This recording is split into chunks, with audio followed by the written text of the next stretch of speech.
What's up, guys? Artem MMA Analysis here. Gonna be talking about Dana White's Contender Series, week number 6. I'm coming back after a terrible week number 5. I went week 1 and 4, on week 5. But prior to that, I went 5-0 on week 3, 4-1 on week 4, and we're looking to bounce back here. I put in a little bit more effort into this card because of the terrible prediction rate I had in the last card because yeah, I thought we've got to bounce back, we've got to make something happen, but unfortunately right now, it's not a good time for me, so I'm going to be just recording this all as one. We're not going to be getting the individual videos as you normally do, but hopefully next week we turn back, because week 7 is so stacked, so hopefully I find the motivation to make videos. I'm really happy that we've got like a break, from UFC, and I get a little bit of a break from YouTube as well, because I do work 6 days a week outside of YouTube, so I'm a pretty busy person, and I'm just getting a little bit burnt out right now, so I'm really excited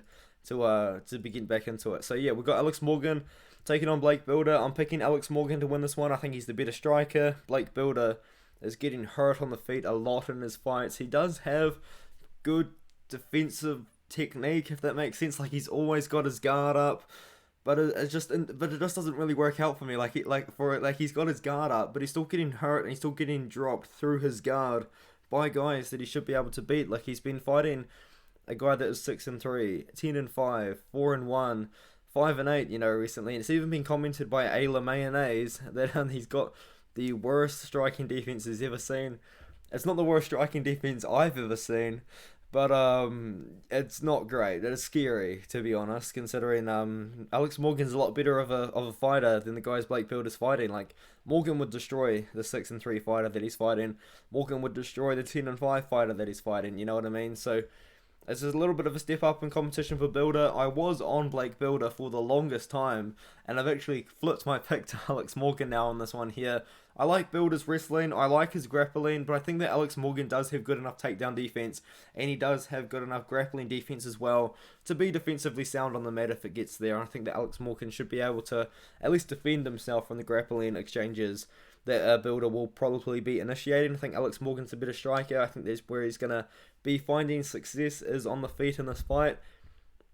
And he's taken about 2.5 years off, but in that time he has actually made improvements, which is interesting that he took that long off. But he returned against a guy that was 7-2 and beat him, and then he beat a guy that was 10-5 himself. But he does have the loss to Charles Jourdain, and this is only lost very recently. All the previous losses are to guys of quite a few years ago. And yeah, I'm just going to be picking Morgan to win the fight. I think he should be able to win a decision. Blake Builder, though, undefeated as a pro, undefeated as an amateur. We'll kind of see how that works out for him. Now, Victoria Dudakova versus Maria Silva. This is an exciting fight. This really is. Now, Victoria Dudakova, she's got a good amateur background. You know what I mean? She's 2019 amateur world champion. She's only 23 years old as well. But I like Maria Silva. Maria Silva's scrappy. She's good. Like, she's a great fighter. And I picked her to beat Catherine Paprocki. I mean, obviously, she was going to beat Catherine Paprocki, who took the fight on like 3 days' notice or something last year. She was originally booked to fight Silvana Gomez-Juarez, who is now in the UFC and actually has a couple of wins in the UFC on Dana White's Contender Series last year. And then she didn't get the contract after beating Catherine Paprocki. So she fought a undefeated Ewelina Wozniak, who's actually a very good fighter herself and does have good wins on her record. And now she's back on the show fighting Victoria Dudakova. I think she should be the favourite on the betting odds, but she's not the favourite on the Tapology votes. A lot of people picking Dudakova, but I think Silva should win this one here. I think that they're both good, but Dudakova isn't fighting as good competition as Maria Silva has been. She's been fighting a 6-0 girl, debuting girl's not a good look on your record, but she's still fighting pretty good.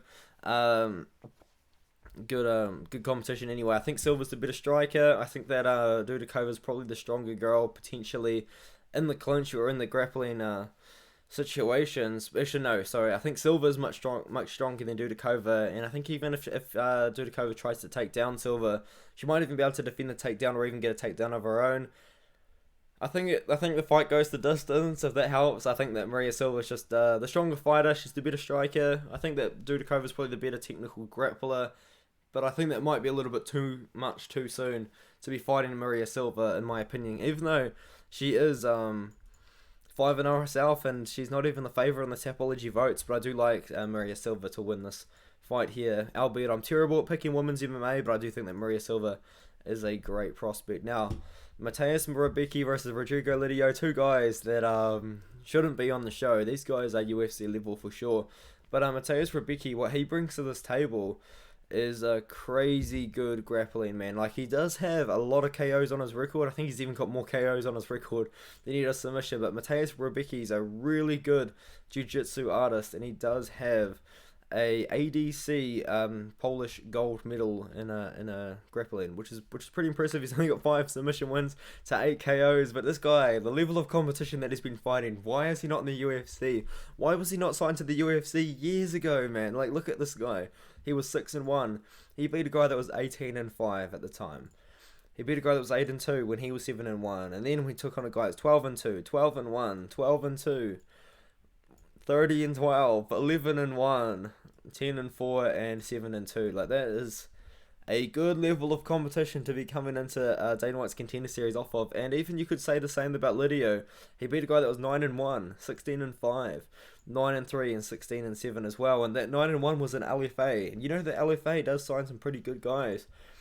This guy's a power puncher, man. Like, you look at all of his wins. That most of them, if not all of them, are by KO. 12 by KO. I'm an idiot. 10 by KO, 2 by submission. A lot of the KOs in the first round as well. This guy's a powerful puncher. If he's going to win the fight, it's going to be in the first round. I don't think that Lydia's going to win the fight outside of the first.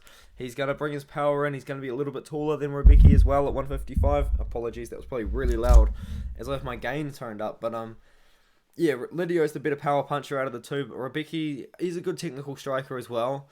But I think that he's going to have to look to grapple with Lydia. Yeah, I think I mean, Murabiki's showing that he can strike with some good guys, but Lydia, when you're fighting for a UFC contract, man, Lydia is going to be going all out, and that's his path to victory, is to knock out Murabiki in the first round.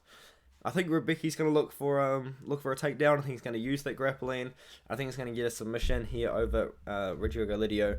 Everyone picking Murabiki by KO.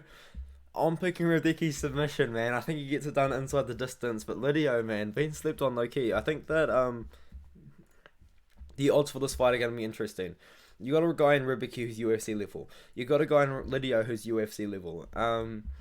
The skills are there. I think Murabiki's probably the more skilled fighter, but Lydia has a lot of power in the hands that he potentially could land on Murabiki.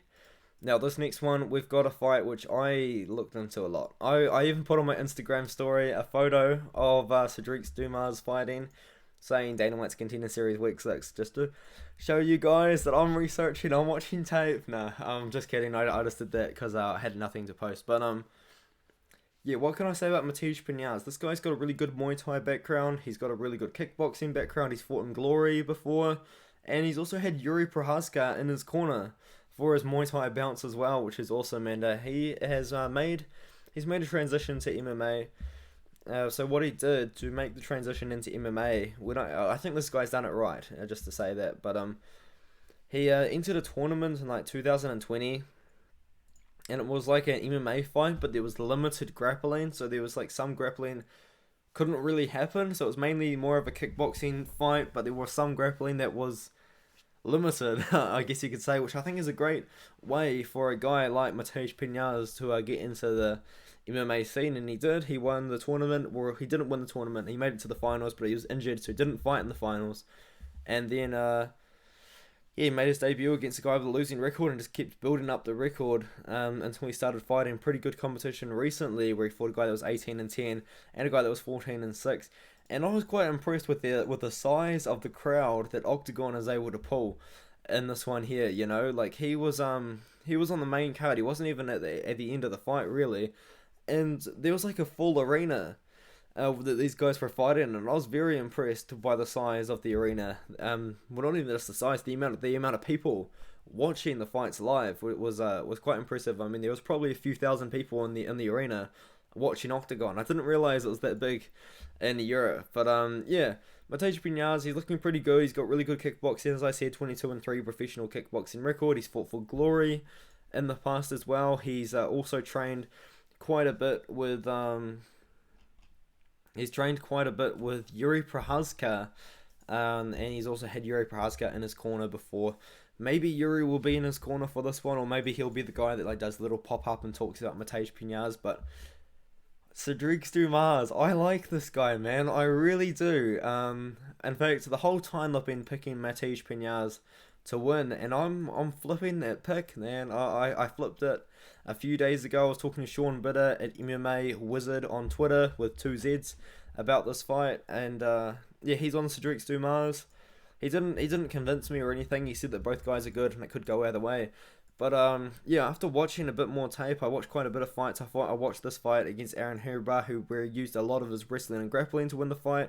He's got KOs on the feet against, not the greatest competition, but he does have power on the feet, and he does have pretty good striking. And Miles Lee isn't too bad of a loss to have, because now Miles Lee has gone on to go on like a 3-1 MMA record, but he did fight Donovan Beard, who's fighting on Dana White's Contender Series later on. But yeah, I guess you got that kind of the connection there. Sorry guys, I am so tired right now. Yeah, I think that Cedric Dumas should win this fight. Matthias Pinhas in his last fight against Gianni Melillo. Gianni Melillo was shooting for takedowns the whole fight. He was shooting for takedowns. He's trying to get him down. He had really good takedown defense to Matthias Pinhas, but I think he was just so wary of the takedowns that he wasn't throwing. He wasn't really throwing a lot of volume, which I found was interesting. He did hurt Melillo in that fight a couple of times, and almost finished the fight a couple of times, but he couldn't quite get it done. I like the well-roundedness of Dumas. He's got a good striking background, and he's got really good wrestling and grappling as well. And I'm the big fan of that. I like the well-roundedness of Dumas. I'll be picking him to win just because of that. Matthias Pinhas, I would not be surprised if this guy wins at all. But yeah, the thing is with Dumas as well, this guy is kind of awesome. Like he's got face tats, which would be like a marketable thing, I guess. Like you got Sean O'Malley with face tats, he's turned into a star. Dumas, yeah, might turn into a star as well, because he's got like a marketable sort of look, and he just looks like a fun guy, like he looks like a cool dude. But yeah, I'll be picking Dumas because he's more well-rounded out of the two. It's a tough one though, it really is. Now, Yusaku Kinoshita versus Jose Henrique. I'm picking Kinoshita. He's got like the most random loss on his record.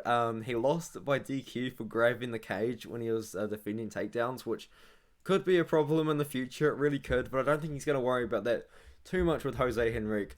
But there's one thing that sticks out to me a lot in this fight, and it's the age of the two fighters. You got Yusaku Kinoshita, who's 22 years old, but this guy isn't even the youngest guy in this fight. Jose Henrique is 19 years old, and yeah, he's huge. He's 6'5". He's been fighting at 185 in his last fight. Over Pedro Oliveira, and I did watch that fight, obviously. I watched a few of his fights, or the ones that I could.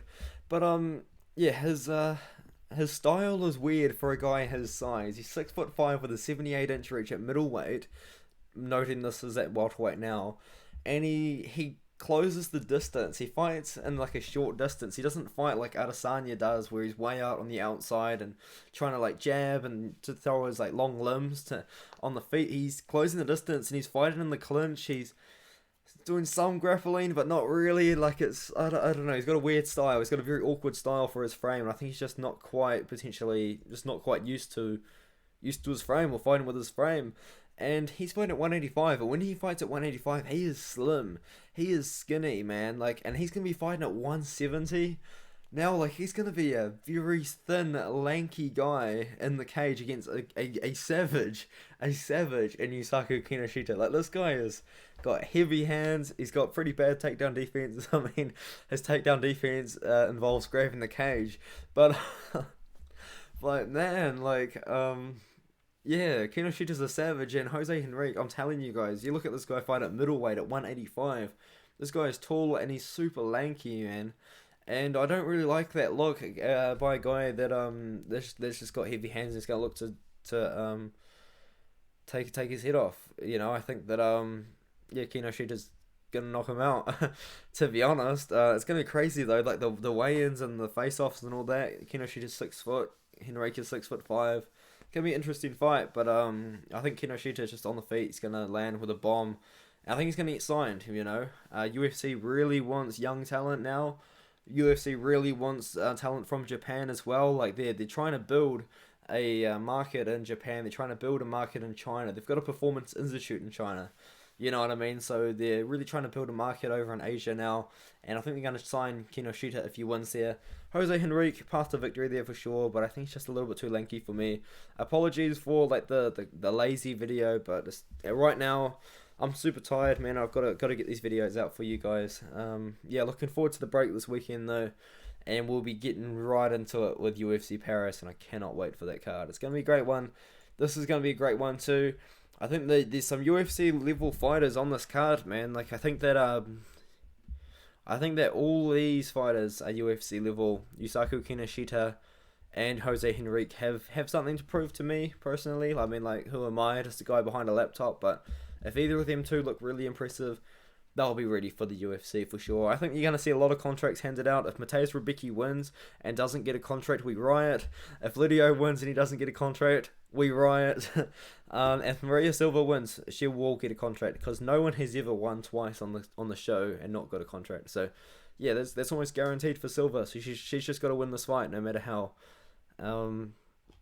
Yeah, someone's got Dudakova, future champion. Maybe she's only 23 years old, but I don't think that she'll be able to get past Maria Silva right now. But yeah, that's the video.